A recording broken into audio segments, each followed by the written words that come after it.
रायगड जिल्ह्यातील रोहा, मुरुड आणि अलिबाग परिसरातील क्रिकेटप्रेमींसाठी मोठी आनंदाची बातमी समोर आली आहे।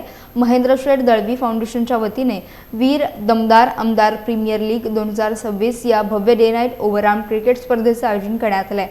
ही स्पर्धा 5 ते 11 एप्रिल या दरम्यान लोणेरे अलिबाग येथील तालगाव क्रिकेट मैदानावर रंगणार आहे।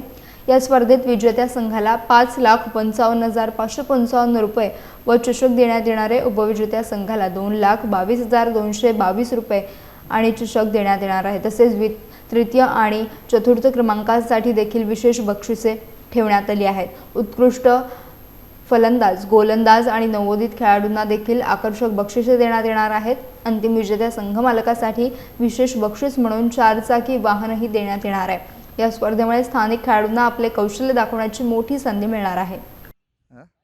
वर्षाप्रमाणे तिसरं पर्व आहे। माझा नातू वीर आमदार दमदार अशी त्या नावाने ही स्पर्धा आहे। आणि मागच्या वर्षी घोषित केल्याप्रमाणे मागच्या वर्षी एकच थार 4 व्हीलर होती। थार आणि जिमी आणि तर मोटरसायकल असं बक्षीस आपण आयोजकांच्या माध्यमातून केलेलं आहे।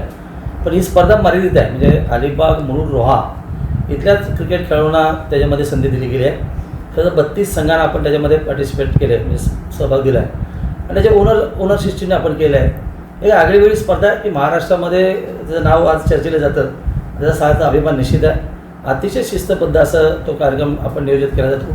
5 ते 11 या दरम्यान होणाऱ्या 5 तारखेला त्याचं ओपनिंग आहे, संध्याकाळी 7 वाजता ओपनिंग होईल आणि पूर्ण लाईव्ह आहे। त्याच्यामुळे पूर्ण महाराष्ट्र काय पूर्ण भारतभर त्याच्यामध्ये होईल। आणि शेवटच्या दिवशी बेस्ट ऑफ इंडिया आणि स्टेट म्हणजे महाराष्ट्र अशी एक मॅच त्या ठिकाणी ठेवलेली आहे। मला वाटतं कार्यक्रमानिमित्ताने आदरणीय शिंदेसाहेब त्या ठिकाणी येतील, शाहरुख खान ॲक्टर त्या ठिकाणी येतील, त्यांनी माझ्या गावचेच रहिवासी आहेत आणि अनेक सेलिब्रिटी आहेत, माझ्या पक्षाचे पदाधिकारी आहेत, त्यांच्या उपस्थितीमध्ये तो कार्यक्रम होणार आहे। आणि मला असं वाटतं की सगळ्यांची स्पर्धा बघावी, कारण रतनबुवा नंतर या स्पर्धेचं नाव घेतलं त्याचा सार्थ अभिमान निश्चित आहे।